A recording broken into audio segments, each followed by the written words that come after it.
All right, welcome back, ladies and gentlemen. Thank you so much for joining us here in the second segment. We are speaking with Christopher June Bjerknes about the myth of Einstein and his, theoretical trap, the people who have helped to create this, from the media to the establishment to the scientific and academic establishment as well. There's a whole lot that we've gone through here now.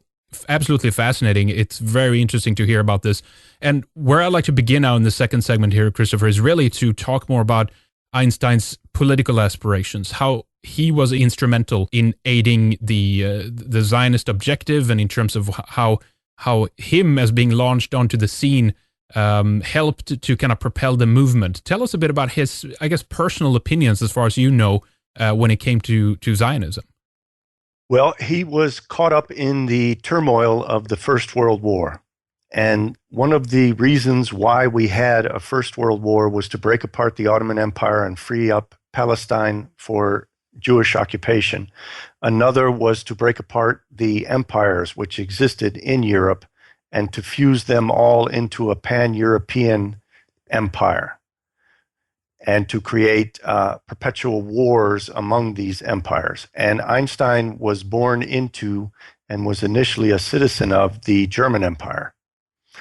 And in the middle of World War I, he was very treasonous to the German people. And in his correspondence, he talked about how he hated the Germans and hoped that they would lose the war. And he spoke in his correspondence of the quote-unquote horrid Europeans and how the world could only be improved if Europeans were replaced by Chinese. And Einstein... It's true. It's horrific. It's true. And it reflects, since Einstein was a habitual plagiarist, and since Einstein's ideas were formulated by others, it reflects the fact that he was talking to very powerful Jews who told him that this would be the future. And one of the Jews who was his strong political mentor in formulating his Zionist and Bolshevist aspirations was a man named Georg Nikolai, whose original name was Levenstein. And Georg Nikolai was also a traitor against the German Empire in the midst of the war. And he wrote a book called The Biology of War. And he wrote that to try to weaken the Germans' will to fight. And he said quite correctly that modern warfare was weakening the genetics of modern European people by sending soldiers off to fight in the flower of their youth, and that the best, the strongest, and the bravest were being slaughtered by modern technology, and that in ancient warfare it was a conquest of survival of the fittest, but that technology had reached a point where mass destruction was being perpetrated on whole peoples, and that it was destroying the best people and not producing a natural selection of the fittest, but of the worst. And in that book, he stated that the European race was inferior to the Chinese and Mongoloid race. And therefore, the Chinese and the Mongoloid race have the moral justification and the logical imperative to exterminate the European race. And when you put that idea together with the idea that Einstein was endorsing those ideas, it's very clear that the Jews want to exterminate the European race. And we know that from a future work by a man named Richard Coudenhove Kalergi, who is the father of the European Union and who was funded by the Jewish bankers Rothschild and Warburg. Now, this man wrote a book called Praktischer Idealismus in 1925, in which he stated that the Jews are a master race and that the Jews can only assume the throne of rule over the world by weakening the European race, and that the means to weakening the European race would be to dissolve all the European nations, destroy all their cultural heritage and their national traditions, and replace that with the European Union, and then to invite in Africans, Middle Easterners, and Asians to dilute the blood of Europeans through miscegenation to the point where they became a degenerate mixed race. And then at that point, these people would no longer have any sense of nationhood. And the ancient Jewish messianic prophecies of world rule out of Jerusalem, with Jews maintaining their nationhood and their national status, and greatly increasing its influence, while concurrently destroying the national status and national influence of every other nation on earth, it would fulfill the Jewish messianic prophecies that the Jews could then rule the world and right the wrongs that history had perpetrated against the Jews. And this was completely in line with what Nikolai had written in 1917 and has manifested itself recently with the invasion of immigrants from Africa, from the Middle East, and from Asia into Europe, America, and Australia. And they are deliberately setting about to genocide the white race and destroy all sense of nationhood and of national heritage and national culture in each of our nations. We've brought up Count Richard Nicholas Coudenhove Kalergi, quite a few times on the program. It's one of these very interesting and bizarre characters, both in terms of his wickedness, but also in terms of his dedication, which I find somewhat odd, to be honest. As far as we know, he was not Jewish himself. He did have he was mixed race. He was part Japanese and part Dutch, I think. Exactly. I wonder if that was at the root of it or something, or why because obviously, as you said, in his book Practical Idealism and in some of his other writings as well, he talked about the moral superiority, right, of the Jewish people as a kind of he called it Europe's spiritual leader race, I believe, Führerrasse or something of was a word he used, and it's quite interesting that why he went down this road. I've been trying to find some more information about his drives and his motivations, and it's true as what you said that he was behind what's called a pan-European movement. It was largely set up together with Otto von Habsburg at the time, and it was, as you said, of course, it was funded by Warburgs and Rothschilds and everything else, but he managed to propose the symbol of Europe, the anthem, and all these kinds of things together with Otto von Habsburg, and those things are actually things that have come into fruition. They even have something called the Coudenhove-Kalergi prize today that actually is awarded to a lot of the European politicians. I was just going to mention that in the European Union itself, he is celebrated as the founder of the European Union. And Nick Griffin gave a speech in which he brought out the fact that this man proposed the idea of genociding the white race, and that is the purpose of the European Union, and it is taking place. And Griffin was booed down and called a racist when he just simply pointed out the facts. Yeah, you read the quote by the man. It's remarkable. Let me actually read. I mean, I think many of our audience here will be aware of it, but let me read it again so you guys can hear what he actually said. It's important. So again, this is in the English translation of Practical Idealism. It says, "The man of the future will be a mongrel. Today's races and classes will disappear owing to the disappearance of space, time, and prejudice. The Eurasian Negroid race of the future, similar in its outward appearance to the ancient Egyptians, will replace the diversity of peoples with a diversity of individuals." Do you think it's his own maybe confused state, for the lack of a better word, that is at the driving force behind this, or why did he team up, if you will, with other people that shared his common goal on this? I think that he admired Jews and he was caught up among Jews, and Jews were discussing all of these things, and it became the center of his consciousness. He was influenced by them. That's what it is. And what he's describing is what is described in the Old Testament, undoing the work of the Tower of Babel and destroying all of the nations so that they can then be judged in Jerusalem by the Jewish king and be exterminated.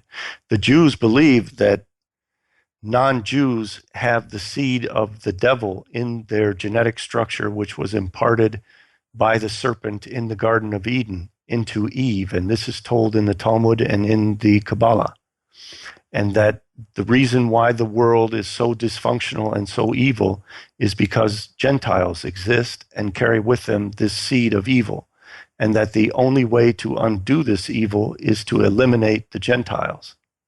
And the Old Testament has numerous passages in which it states that the Jews will rule over and destroy all of the nations while preserving their own nation, and that they will rule the world from Jerusalem in a period of peace.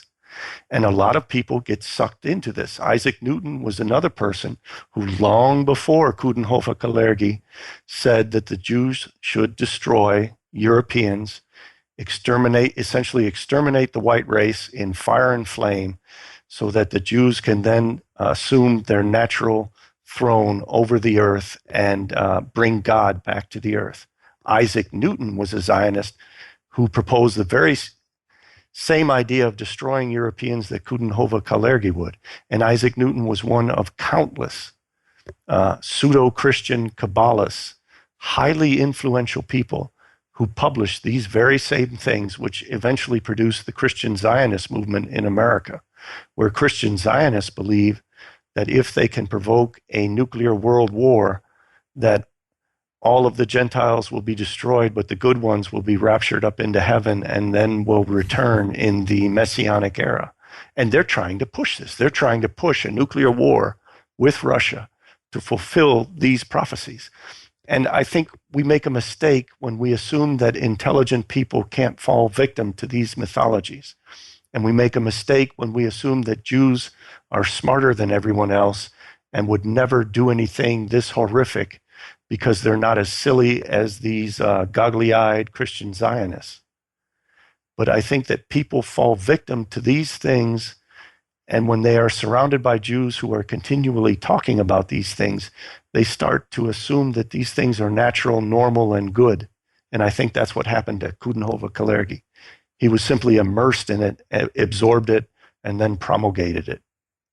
Yeah, you know, what's fascinating here, too, for those that don't know or can't recall, the European Parliament building in Strasbourg, obviously, it basically symbolizes an unfinished building, right? It evokes the idea that the Tower of Babel is being built. It actually looks somewhat similar to a painting that Peter Bruegel the Elder actually did. I forget exactly what year he did that, but it's remarkable how similar those two buildings are. There's even actually older pamphlets released, I think it's the 70s or maybe early 80s, that shows this very building, like the building of the tower, and they release it in unison with a with a plaque or whatever that's called, is on it. It said, "Europe, many tongues, one voice," kind of evoking this idea of a well, obviously it's a biblical mythological narrative that's being inserted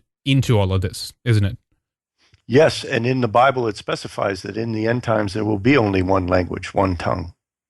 Right, yeah. And one God.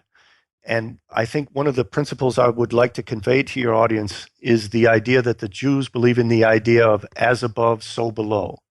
And they feel that there are many gods. They are actually not monotheists. And they think that each individual creature is represented by an angel in the heavens, and that each nation is represented by its national god. And they think that by converting Gentiles to Jewish religions, they kill off their national protective gods in the heavens. And that by killing off their national protective gods in the heavens, as above, so below, they will kill off and exterminate the people themselves. And you'll see that reflective in a lot of what they do. And by eliminating people's languages and their protective national spirits, they are eliminating their supernatural protections and their connections with their own heritage, to the point where people become malleable to be reformed into whatever it is that the Jews want to form them into. And what the Jews form them into, after they have abandoned their indigenous national heritage, is adopting the Jewish national heritage, which is one in which Jews dominate the world and are worshipped as a master race, and all other races are taught that it is evil to preserve themselves and that it is goodness for them to mix with one another so that they can harbor no animosity towards each other. And part of the whole process of creating the world wars was to create wars that were so horrible that people would clamor for peace. And then the Jews proposed the idea that the only way to ultimately achieve peace, the peace of Isaiah, is to destroy all nations so that there are no warring factions. And then now that they are being successful in destroying nations, they want to destroy all races, all languages. And they keep ratcheting it up to the point where nothing exists but that which they create as being beneficial to them. So do you think this is really messianic Jewish prophecy that needs to play out here, or is it because what's well, when you say needs to play out, I think you're falling into their trap. They themselves decided with Moses Hess and with the Rothschilds that they would be their own Messiah, and that they would no longer wait. They had waited almost 2,000 years for God to intervene in the works of men and bring about the messianic prophecies. And Moses Hess redirected that into the idea that the Bible had been created by the Jews' racial instincts, that each people has racial instincts which manifest themselves in their religions and in their prophetic writings, and that the Jews had done this. And therefore it was incumbent upon the Jewish people to be its own Messiah. And that is when you really started to see events get horrific in Europe, is when Moses Hess inspired Karl Marx to make Jewish messianic prophecies into political movements. And the two political movements that spawned, which generated so much bloodshed in the 20th century, were Zionism and Bolshevism. Zionism was Jewish messianic prophecy made real for the Gentiles, where they would destroy their own governments in order to allow room for the Jews to rule over them.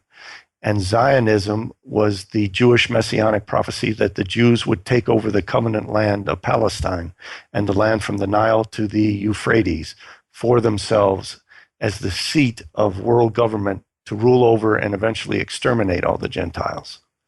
Those two movements, Bolshevism and Zionism, were made to appear to be in conflict, but they were forces working for the fulfillment of Jewish messianic prophecy. So it's really a brilliant long-term plan, or do you think it's more that this is how things they've played with the things that have been to a certain extent both handed to them and what they've been able to create and adapted to the circumstances, and here we are today, right, on the path towards that goal, because it's not predicated on the fact that everything that they have set out to do was going according to plan, right? If you see what I'm saying, that they've adapted as much as they can to the circumstances to basically win over us, right? They adapted to circumstances and they developed the means. Technology has provided them with the means that they lacked in prior epochs to fulfill their messianic prophecies themselves. Of course, there could be no supernatural intervention to manifest these horrific things. But eventually the Gentiles provided the Jews with the means to destroy them. They provided the psychological means, the technological apparatus, and the religious means, because Gentiles adopted Mohammedanism and Christianity, which themselves aspire to the same messianic prophecies. Yeah, it's true. It's horrible bloodshed, and look at where we are in terms of that right now in Europe, and with the invasion, with the rise of Islam in Europe, and again, it's not the first time we're seeing this. Of course, it's reminiscent of it holds echoes of history, but the fact is, it's still a bit of a different. It's come in a different way. We have partially allowed this to happen. Yes, there are people that are responsible for pushing this upon us, of course, but we've also so far more or less gone along with this, right? We haven't set up a proper opposition to what's happening. Do you think that this is going to be a war at some point, civil war in Europe between Islamic forces and Christian and atheist Europeans, and then on the far side of this you have a third component that is largely have instigated this to come about? I think it will be a little bit more dynamic than that. And I think that people ought to understand that the Jews have a much higher regard for Islam and created Islam to destroy Christianity. The Jews have 613 laws as defined by Maimonides, whom they call Rambam. And they are obliged to follow those. And they say that Gentiles are lucky and only have 7 laws, which they call the Noahide laws. And Islam conforms to those 7 Noahide laws. And in Jewish history, they call their golden period the period in which they lived in the Ottoman Empire, and even before that, when they lived among the Moors and in Islamic culture. They considered that their golden age. So the mistake that Christians make is to believe that the Jews feel that Christianity is their guardian and that the Jews therefore want to protect Christianity. The Jews, in fact, want to destroy Christianity and want to make Islam the predominant world religion because it conforms to the Noahide laws. It is strictly monotheistic, and Christians worship a trinity. And the Jews believe that the saints and Jesus himself is a forbidden icon and an idol, and that Christians worship idols, and therefore Christians all have to be beheaded. So Europeans ought to be aware that signing on to Christianity will not protect you from the Jews. The Jews want the Muslims to destroy you and overwhelm your religion. Now, in terms of a civil war, I think that what is being set up is that there are Bolshevik forces out of Russia, which are utilizing Muslims, especially Chechens, to provide opposition to the invasion itself. And it is a Bolshevik, Angela Merkel, and it is Bolsheviks in Sweden and Bolsheviks in England who are sponsoring the invasion. And Bolsheviks have always wanted Asians, Middle Easterns, and Africans to invade Europe and rape European women and destroy the national spirit and racial pride of Europeans. And there was a committee formed in the Soviet Union during World War II called the Jewish Anti-Fascist Committee, which has morphed into the Antifa. And this Jewish Anti-Fascist Committee put out leaflets among Soviet soldiers telling them to go into Germany and kill all the Germans and rape every single German woman. And they did. They went in, and in all the areas that the Soviets occupied, they raped every woman, from the smallest children to the oldest ladies that they could lay hands on. And I think that this invasion of Europe is setting up a spread of a new Soviet Union, which will be headed by Russia. And Russia was always heavily under the control of the Jews. And they want there to be civil wars. So I think that the KGB is behind groups like Pegida and other groups that are fomenting civil unrest in Europe as a countermeasure to what the Bolsheviks did through Angela Merkel and others to bring the invaders in. So they are providing and financing both sides of this struggle to drive Europe into civil war. And they are very powerful forces, so I would assume that they are going to become successful. But the only counterbalance to that could potentially be in Donald Trump establishing a precedent of white people standing up for its heritage and fighting back against this invasion.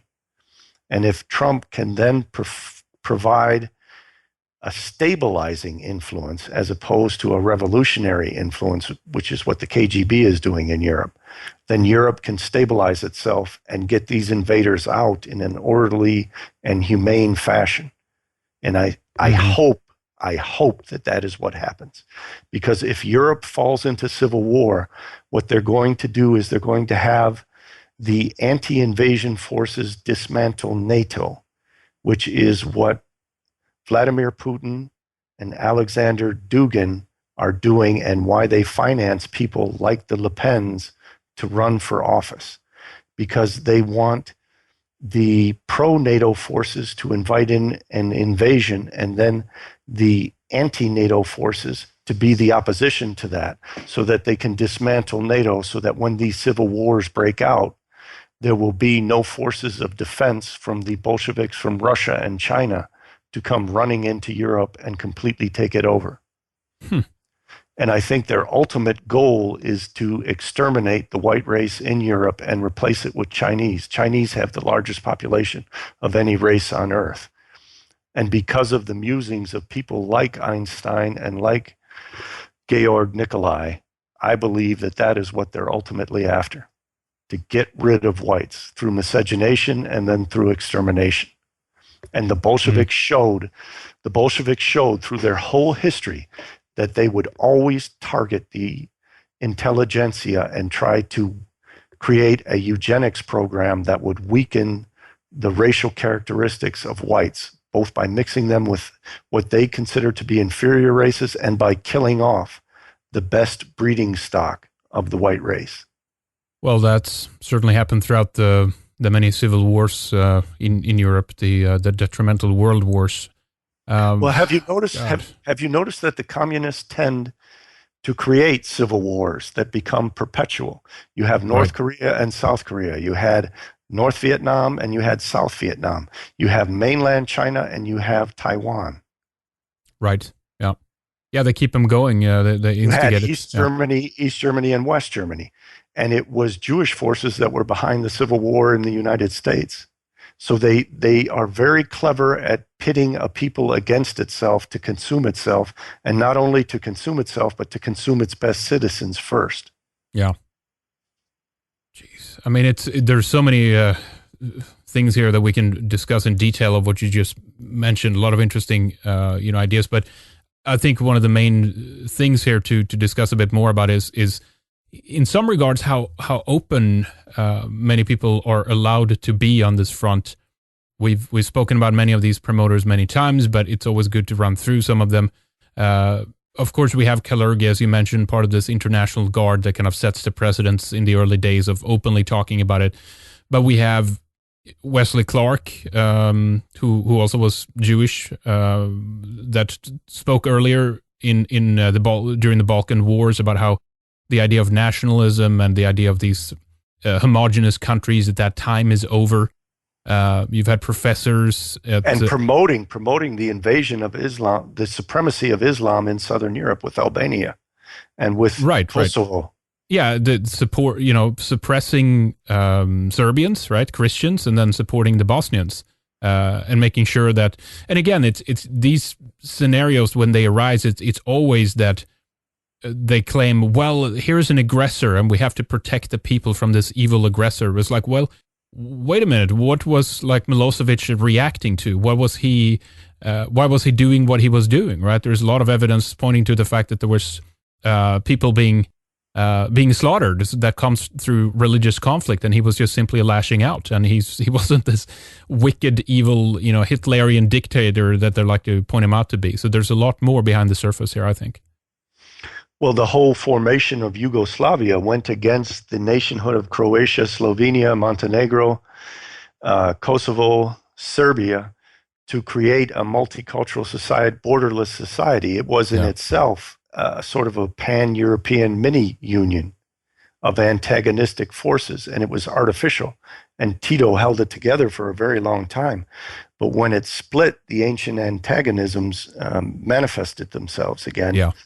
And we took sides, and what we took sides against were the Christians and in favor of the Muslims. Yeah, very interesting, isn't it? Yes. It's bizarre. And of course... And before that, they suffered for hundreds of years under the Ottoman Empire and maintained them. Oh, sure. Yeah. So they had developed both the racial stock and the traditions of maintaining themselves under the oppression of an overarching empire. So they were strong, and they had to be crushed, just as the Japanese now are being destroyed because they have ancient national traditions to preserve themselves and prevent immigration. And there are now strong communist and internationalizing forces in Japan at their weakest moment. That's right. Yep, that's right. Yeah, I mean, and they can keep the lid on it for a while. They can adopt a kind of a communist dictatorship that keep things in check, but basically for a while. But as you say, as soon as this releases, or as soon as there's democracy or liberal forces coming in, it's a recipe for disaster. And again, since Europe already is so liberalized, we're seeing it immediately right out the gate. Some of these people are not even placed and housed properly yet before they're like beginning to lash out and throw stones at cops, and many of them are raping, and many of them are just it's a recipe for disaster. And you still have forces within the European population that are openly advocating and pushing for it and think it's going to be the greatest thing ever. It's disaster, Christopher. It is disaster, and you were primed for it. I have young children at my old age, and when I watch some of the programs that come out of Sweden, you always see the young white male as being goofy, as being a bully, as being stupid. And then the white female is a little bit better and is always the instructor instructing the white male how to behave. And then the superior one is the wise old foreigner, usually with brown skin, who is the wise, gentle, cultured, sophisticated leader of everything. Yep. And I see that again and again in children programming. And in America here, they try to teach our kids Spanish and how to play with kids who aren't white. Yep. And so people have the expectancy that when these brown-skinned foreign people come into the nation, they will be these gentle, wise, helpful, kind people. And it is not the reality. The reality is in America, we import the worst of the Mexican population and the Asian population. And in Europe, you are getting floods of the worst of the young males of the populations of these other cultures. Now, there is high culture in many of these nations, but in many of these nations, there is not. And you are essentially dealing with savage people coming from savage cultures. And they cannot incorporate into the high culture of Europe and benefit it. It is counter-scientific to expect that they will. Science says that North Europeans have very high IQs and have stable personalities which have evolved over thousands of years into stable societies. That is what science shows, and we have a right to look to science as evidence that what is taking place is malevolent and is designed to destroy all the good, not to create a greater good. Yeah, it's beyond remarkable. It's just unfathomable. I don't know why it's happening. I think you're right though when you say that the perception is that somehow this is going to be it's like a big cuddly brown teddy bear, right? That you let into your home, and despite all this, there's countless of stories of women who are letting them into their families, and they end up molesting them or raping them or attacking their children and stuff like that. That's one half of it. What you described is one half of it, that it's this big cuddly teddy bear who's going to make their lives better. The other half of it is that they are the evil whites who have colonialized and oppressed all these people and caused all the evil in the world. The media is constantly attacking white people, especially the leading class of white males, as if they are evil by nature, evil by race, and evil by history. And that these people are doing a good thing by committing suicide and destroying themselves for the benefit of a greater good. And I think that was one of the horrific things that Christianity has done to the white mind, is replace the goodness of race with the goodness of a spiritual world, and that there is a higher court who is judging people. And people feel that they will be judged in this higher court by sacrificing themselves as being good, by being in opposition to their own race, in opposition to their own nation, in opposition to their own heritage, and in opposition to their own territory. They feel that by inviting in their enemies, that they will then be judged by the higher court to be superior and will obtain eternal life in a heavenly world. Right, exactly. It's a religious sense of salvation, a kind of a purging of the original sin of whiteness that can only take place in adoption, or allowing migrants into your country or something. That it's a sin that has to be cleansed. We have to be cleansed of it, and this is the only way it can take place, right? So even I think that's also why there is a willingness to obviously look in the opposite direction, right? Because I was Yeah, to cover up the horrendous reality of what it is. Because once you break the illusion, you get people thinking logically.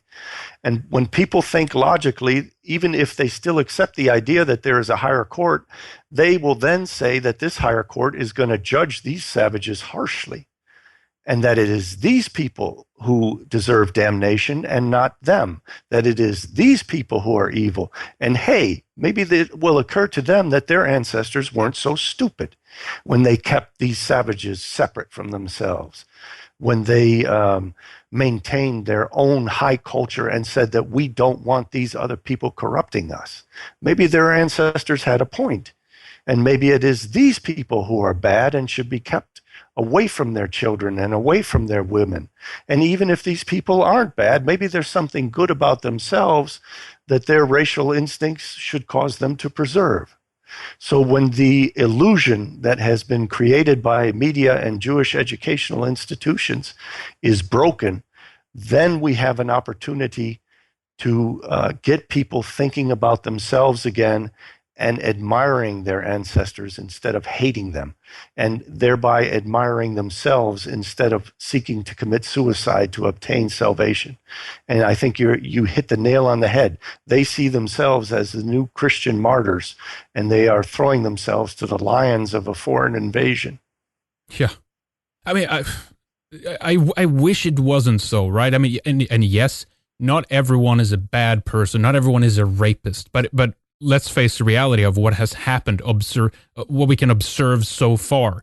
The willingness to play Russian roulette effectively with the future of our children and civilization, European Western civilization, that there's no weighing the supposed benefits of this against what actually you're seeing taking place. I mean, the conditions at some of these, camps, asylum homes, and it's beyond horrible. They're not only turning on the native population, they're turning on themselves. There are children and old women in some of these places that are getting raped as well.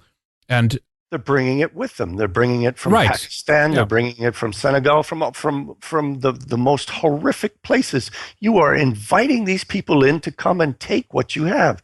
I don't understand it. I don't understand why people would do that. Why give away what your ancestors worked so hard to defend and build? Yeah. And the reason is brainwashing. They are psychotic in their thinking.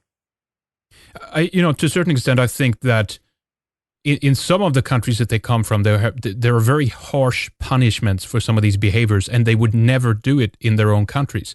But all the inhibitions are let go once they come into ours, liberalized, soft, even the culture shock of how women dress. Many of these things are an invitation to behave in this way, right? It's kind of like what's going on in some of these bathhouses. I don't know what the hell it is with these bathhouses, but it keeps coming out, these stories of some of these people, they're defecating on the side of the pool, they're molesting children, they're masturbating in the showers, there's like groping of both adults and also of children and stuff like that. And it's like, I think this type of behavior surely wasn't that bad in their own country, or was it, do you think? It's just that we never heard about it.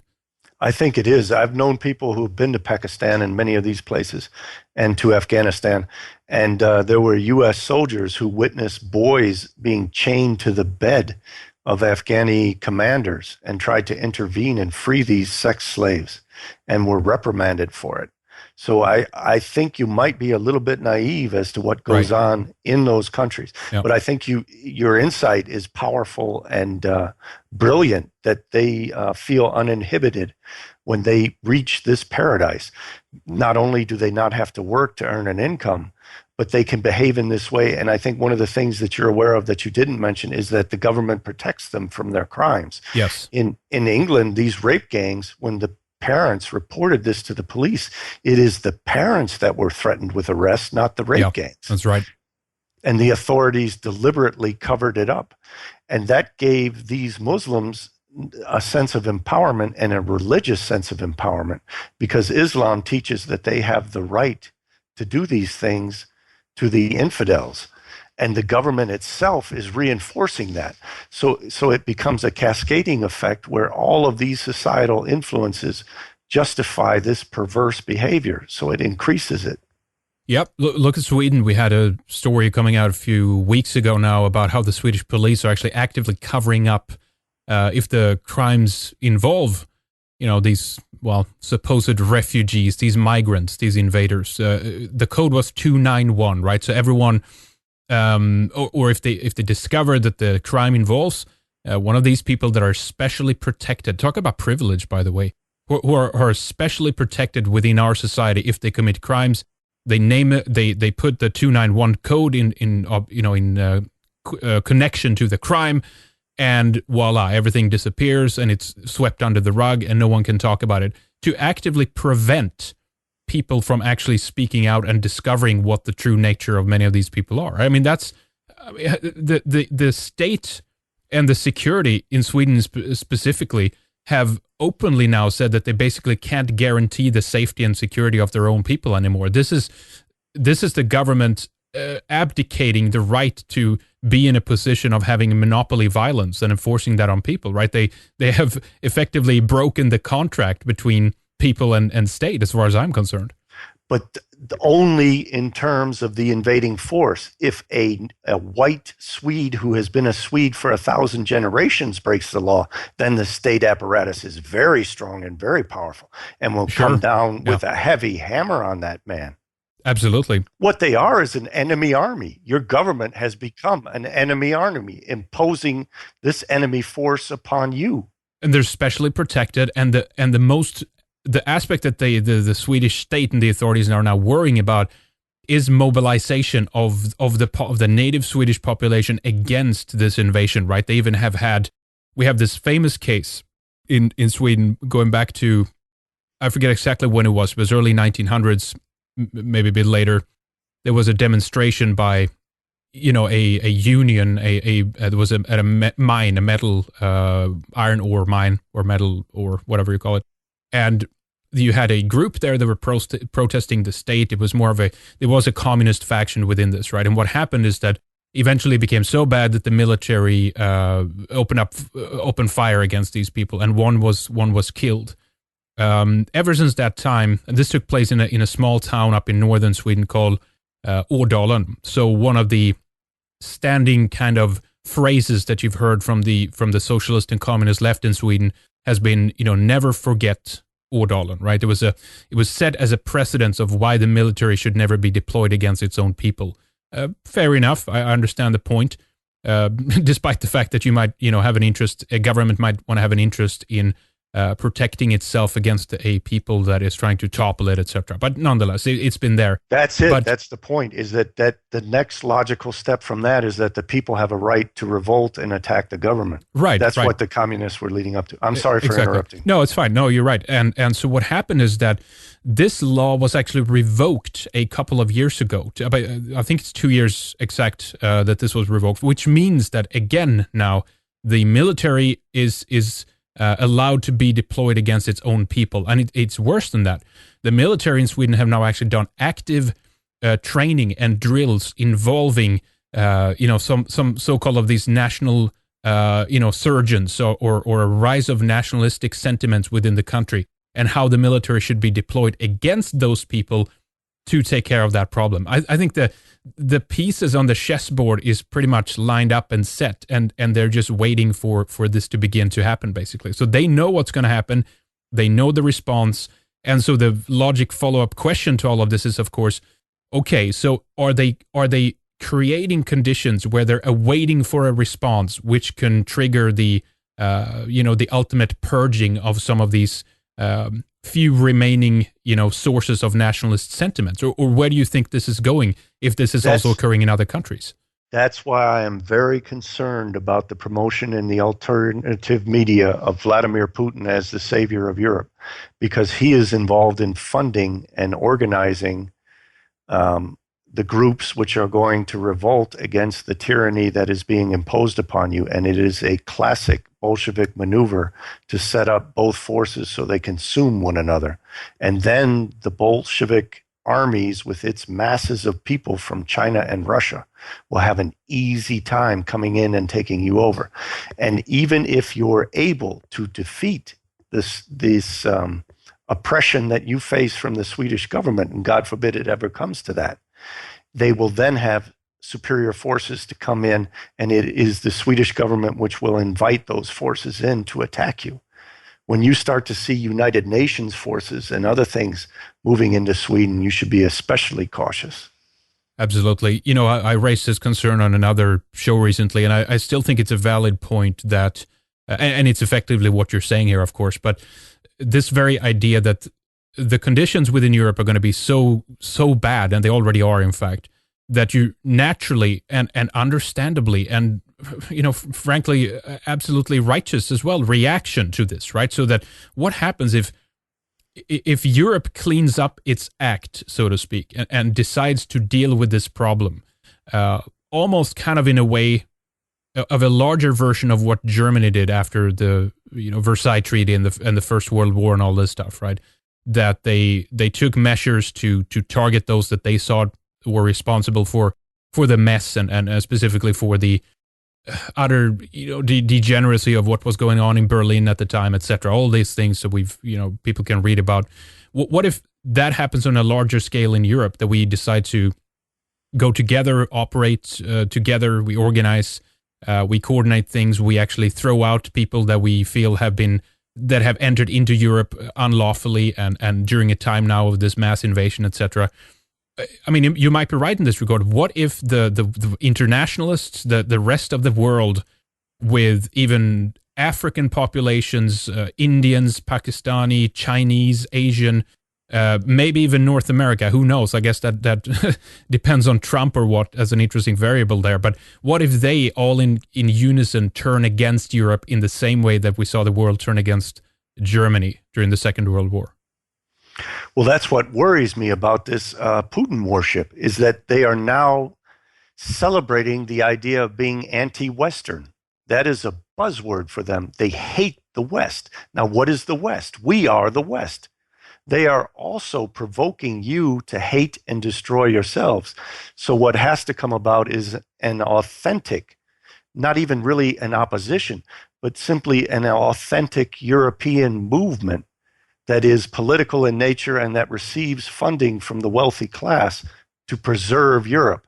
And I think the best way to bring that about is to take a page from the Jews' tactics book and to portray yourself in the victimhood in which you are faced, to point out the fact that these people are committing genocide against you, and to point to the authors of this genocide, as you're doing with Coudenhove, Kalergi, Georg Nikolai, and Albert Einstein, and all these people who are becoming icons to our people, to point out that this is an organized effort to genocide you. Because the one thing that they have made all these liberals sensitive to is the idea that genocide is evil. So you're going to get their neurons exploding when you start to point out the fact that all the things that these people claim to be defending, they themselves are perpetrating. Right. And if you can do that and start to win over some of the wealthy class in Sweden who is now against the Swedish people to be for the Swedish people, I think you have better hopes than latching on to KGB assets of Vladimir Putin. But if it comes down to a fight, you have to fight. You have to struggle for your survival. Well, see, this is it. And this is kind of what I'm struggling with too. Some people raised it as a kind of, they thought they made a smart point or something at me that I'm like, oh, you're walking into a trap with these, Zionist promoted nationalist parties in Europe. And it's like, well, we've talked about that for years as a concern that yes, there is in effect, a controlled opposition that's on the rise. But be smarter than them. Be smarter than. Take it over. Take their money and take it over. Right. Be smart. Be organized. And be aware of what historical forces are working so that you can smell it. It all has a smell to it. The smell of Zionism and the smell of Bolshevism are very potent odors. And you can utilize them for your benefit. We've got to utilize our supposedly superior North European intellects, and we have to stop utilizing them against ourselves. Yeah. And we have to utilize our inborn compassion for humanity in a tribal way so that we become compassionate to our own people and realize that our compassion for ourselves and our own compels action against our enemies. Absolutely, yeah. The ability to organize, cooperate, go together, and pull the string, pull in the same direction, and that's also another point that actually worries me, because I see such tremendous bickering and fighting over the smallest little details when people more or less are on the same page in so many different aspects, but they decide to picker, That's where you smell it, especially if they get you arguing over the meaning of words, like what is a Jew, what is a Zionist, what is a communist, what is the West. Anybody who comes in and wants you to bicker over semantics or parse words is very likely working for your enemies to break apart your organization. And I am not saying what I'm saying about being where to keep you from acting, but to make your actions productive, and to ensure that your actions are productive. And I don't think it would be productive to get rid of NATO. It will be productive, highly productive, to get rid of the EU. But I think the communists are trying to drive a wedge in NATO between Greece and Turkey so that they can take over the Middle East and then completely cut off Europe from energy. And what state will Europe be in when it is flooded with Muslims and has no access to cheap energy? Yeah, there are a lot of variables that are very worrying here, isn't it? Absolutely. So I think my suggestion to Europeans is get busy right now, because you are under direct attack and you are being slaughtered and you are losing. And you have to wake people up. And the best way to wake them up is to expose them to the irrefutable facts. They can see you must see what's happening and see the changes that are taking place. What you have to come to understand is why these changes are taking place and what the ultimate goal of imposing these changes on Europe is. And the ultimate goal of imposing these changes on Europe is to exterminate the indigenous population. And, I wanted to bring that up earlier. I was heading in that direction, but obviously you mentioned some historical characters that have been involved in promoting this. We've talked about some of them, but, I brought up Wesley Clark, but there's more. In America, you have Noel Ignatieff of MIT. You have, of course, Barbara Specter and Ingrid Lundfors in Sweden. You have Gregory Gysi and Annette Kahane in Germany. There's a slew of these people that are quite openly talking about this from a strategical point of view, that this is the goal, or the fact that like we want to end your dominance, we want to end who you are, we want to try to eradicate whiteness and all these kinds of things that they're using. So it's openly. They make it trendy and fashionable. Just as at the height of the Vietnam War, they made it trendy and fashionable to support communism. Che Guevara and Ho Chi Minh became cult figures in the dissenter class. Now, I am not trying to justify our intervention in Vietnam, but you can see how they turn a people against itself and make the citizens the enemy of the state and the state the enemy of the citizens in order to destroy a society. And I am cautioning people not to fall into that trap.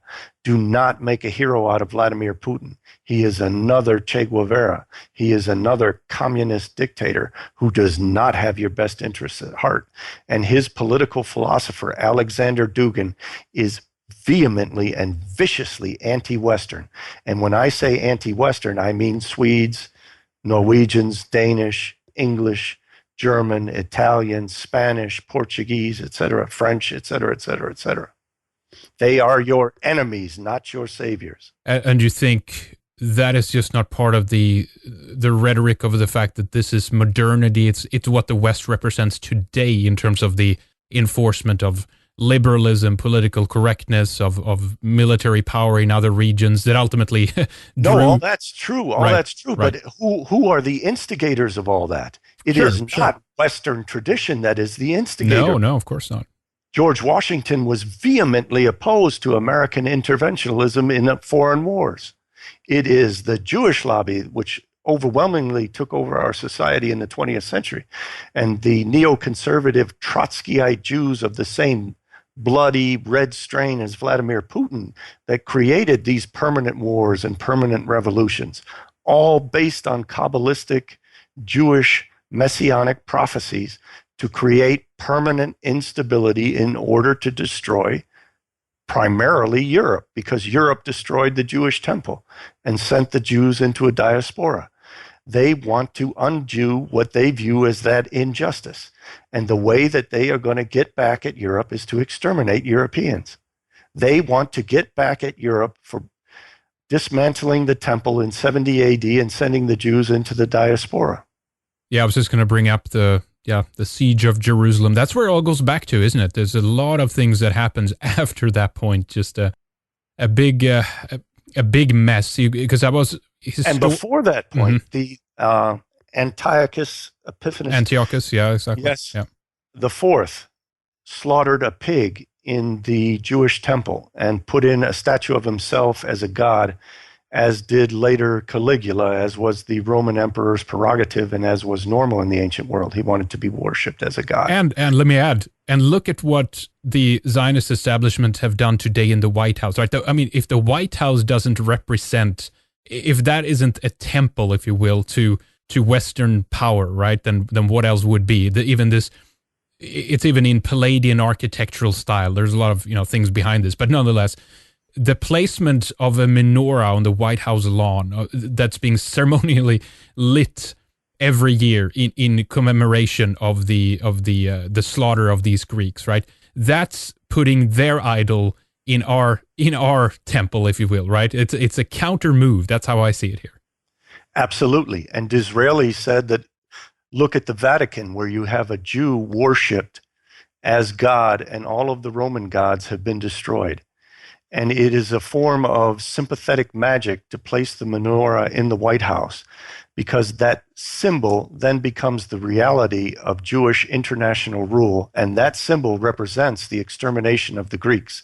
If you read the Jewish books, the Jewish biblical books of the Maccabees, they are celebrating the complete genocide of Hellenes, killing off of all the Greeks and destroying their Greek culture. And the reason that those Maccabees revolted against the Greeks was the fact that the Jews were starting to view Greek culture as superior to Jewish culture. And the Hellenes were very kind to the Jews and invited them into their society. Now, the Jews saw that kindness as an evil, which was causing the genocide of the Jewish race through assimilation. So they killed not only the Hellenes, but all of the Jews who had assimilated into Hellenistic culture.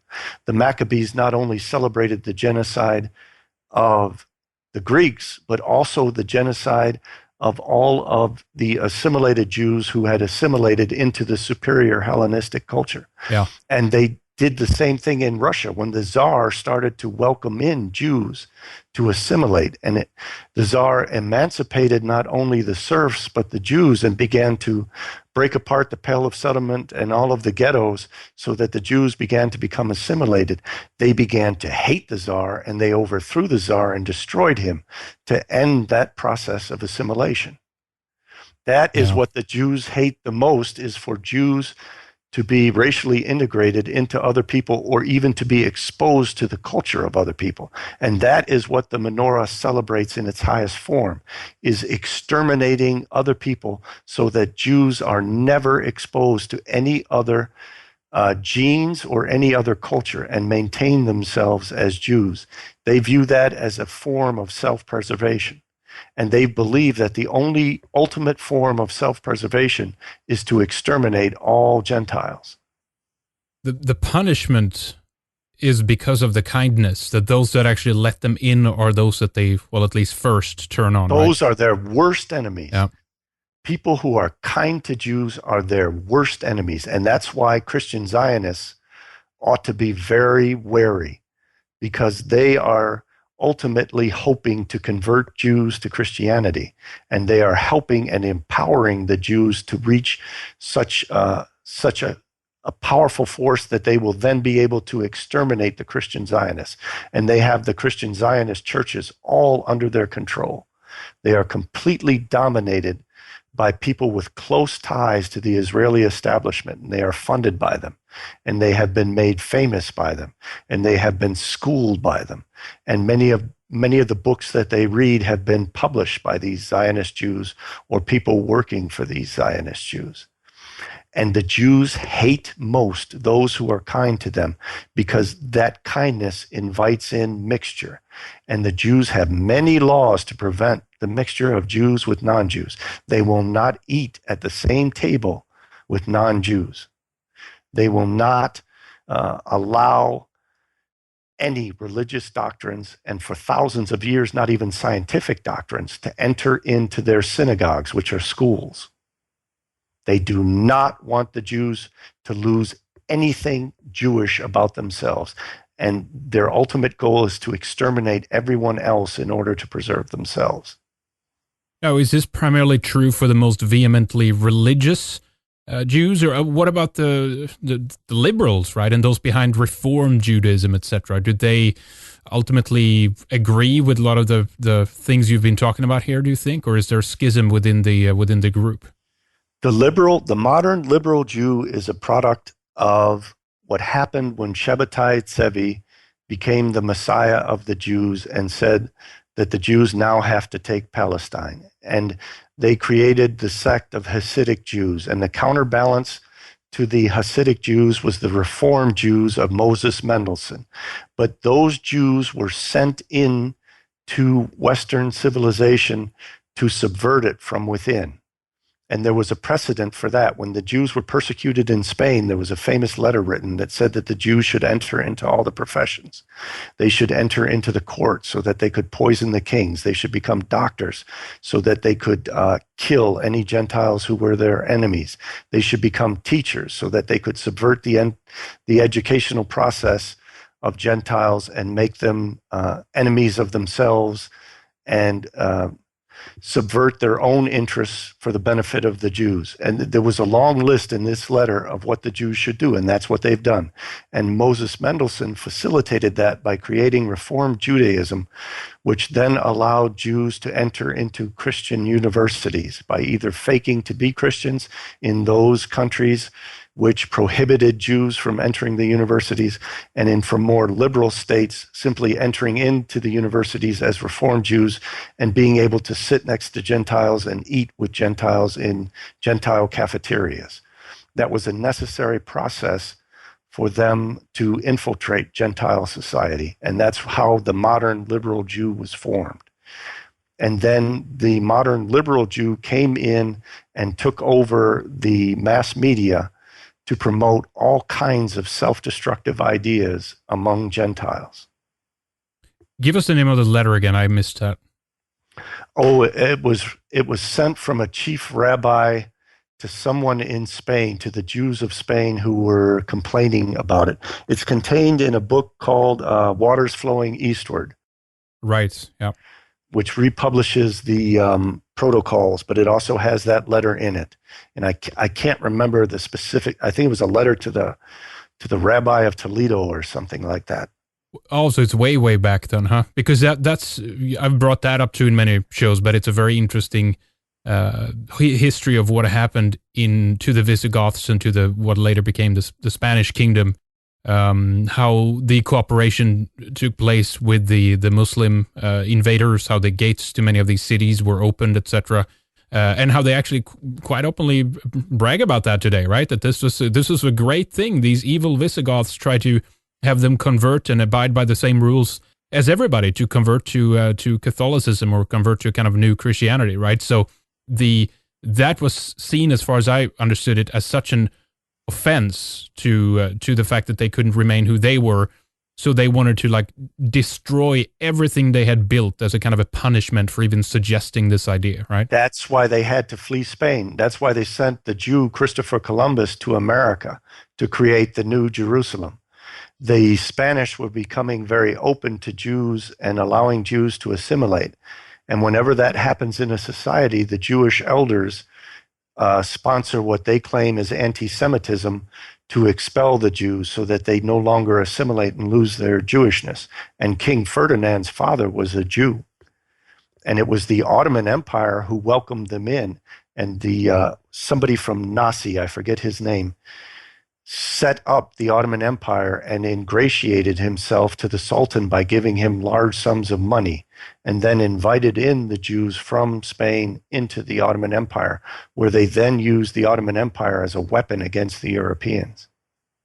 So, do you think this all goes back to the destruction of the temple in 70, or because researchers much before that, all of their books, right. Mm-hmm. if you read the Old Testament, state that the messianic mission of the Jews is to exterminate the Gentiles and create world rule from Jerusalem and messianic peace for 2,000 years. And they break down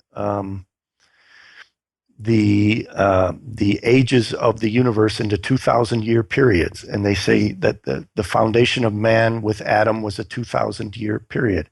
And then Moses on was a 2,000-year period. And now Christianity is a 2,000-year period. And that each one of those 2,000-year periods adds up to 6,000 years. And we are now entering the seventh day, the Sabbath day, the 7,000-year millennium, which they say will be the messianic 1,000 years of peace. And in order for that to be obtained, the Gentiles have to be exterminated, and the Jewish king has to rule from Jerusalem. And it's all in the Old Testament for people to read. Just as usury. Usury is stated 3 times in Deuteronomy, that they should utilize usury to take over all the nations and become the rulers of the earth, the head and not the tail. They cannot practice usury against fellow Jews, but they are compelled by God to practice it against Gentiles as a means of taking over the world. This is not something out of the protocols. This is something out of the books of Moses. Yeah, I think, isn't it... You spoke about the time and the calendar and all that stuff. I think it's the Freemasonic calendar, Anna Lucius, right? The year of light is... Yes, that's very significant, because right. The year 2000 in that is the beginning of the Messianic age. 6016, I think it is today, according to that calendar. Absolutely. And that is the calendar of Kabbalah and the calendar of Shabbatai Tzevi. That's how it got introduced to the Freemasons. That is the official calendar. The majority of Jewry is working off of an unofficial calendar, which the Jews in the know realize. And they think that the reason why this is being delayed is because they have not yet created enough turmoil in the world, which is why they created Freemasonry to introduce that turmoil. And that's what you're about to face in Europe. Interesting. So it's a big Jewish conspiracy, isn't it? To be blunt. It has been for 2,500 years, and it's not hidden. It's not hidden. Mm-hmm. All you have to do is read the Old Testament as if it's not the word of God, but the word of the Jews, and there it is. It's not a conspiracy. It's a plan. They call it a prophecy. But because there are not supernatural forces to bring it about, they're bringing it about themselves. Right, exactly. They're manifesting this. Yeah, because I try to find a little bit in terms of what the beef really is about, right? Kevin McDonald speaks about group evolutionary strategy. There's different, ideas here, but it's always interesting to try to figure out what is the motivating factor and stuff. But you think it's religious in nature, that this is this is a commandment of sorts that was given, and they are trying to enforce that. Is that right? But we have to understand religion as they understand religion, not as we as Europeans understand religion. Religion to the Jew is law and kingdom and war and genocide. When you read the Old Testament, it is not some metaphysical exploration of how the universe was created through whatever forces. That's a very, very small part of it. There's almost no metaphysics and no religion in the Old Testament. It is all about a jealous, angry God. And remember what I said before about as above, so below. Just as the Jewish God has to kill off all non-Jewish gods, Jews have to kill off all other human beings. As above, so below.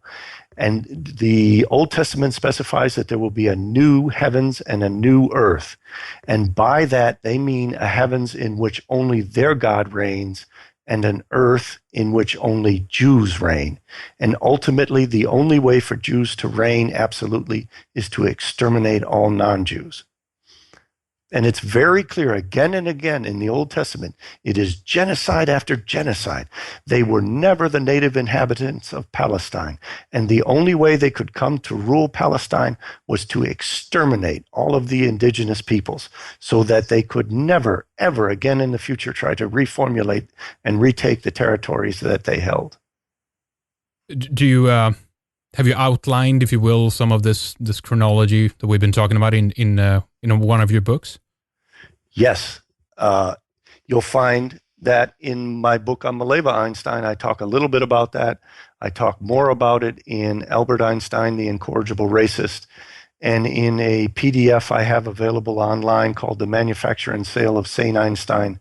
I lay it out in even further detail.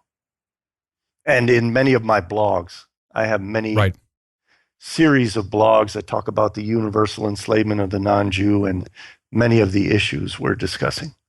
Now, I feel always obligated to, to ask in terms of how you view this aspect that every single Jewish person is in on this more or less in some way, which I don't think is the case personally. What do you stand on this?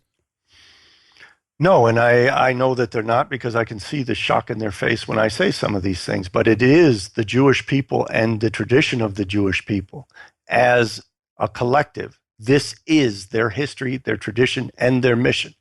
And even those who call themselves communists are pursuing Jewish messianic goals, whether they view it as being religious or whether they view it as being political, liberal, and philanthropic is irrelevant. They are destroying us and making themselves enemies by aspiring to these things which are engineered to kill us off. So we have to view what they're doing as an enemy pursuit. And we don't have to sort all that out. What we have to do is survive. And in order to survive, we're going to have to confront this enemy. Yeah. We don't have to be these great liberal philosophers that try to figure out what's in the mind of every single Jew. What we have to do is figure out how we're going to organize to preserve ourselves, the enemies that we confront, and how to shut those enemies down. We have to stop utilizing the alternative media as trying to sort out good Jews from bad Jews. That's not the issue. The issue is, how are we going to survive this attack on us? Well, if we are under attack, we have to defend ourselves, and it doesn't matter if we wish it was or wasn't so. I think if someone has declared themselves, me, my people, and all that as enemies, then you have to deal with that situation, right? And you have to defend yourself and make sure to protect yourself against that. Because look at the end result at the end of the day, too, though, Christopher, of what we're seeing right now, that we are witnessing the utter breakdown of the European nations, and we also have in unison with that people that are openly talking and writing about this and how they're trying to sell us the idea of how wonderful this is. So it is observably a reality. This is what's happening. And almost every one of them is a Jew. I saw Larry King on CNN years ago promoting Obama as being this great figure because he was of mixed race, and how wonderful it would be when everyone is of mixed race. And what do they say is the benefit of this mixing of the races? Peace. Now that goes right back to their messianic prophecies that the messianic era is to be an age of peace. And how do they get people to clamor for peace? They get people to clamor for peace by promoting and instigating war, and more horrific and genocidal wars, so that everyone will submit to the destruction of their own nations and their own race in the interests of finally obtaining peace. And they will ensure that that peace never comes about, because for them, peace is the extermination of Gentiles. So there will be no peace. They will pit us down to the last man against the last man, so that we fight each other to the death, and that they remain the last people standing. That is the agenda, and it is clearly stated in the Old Testament.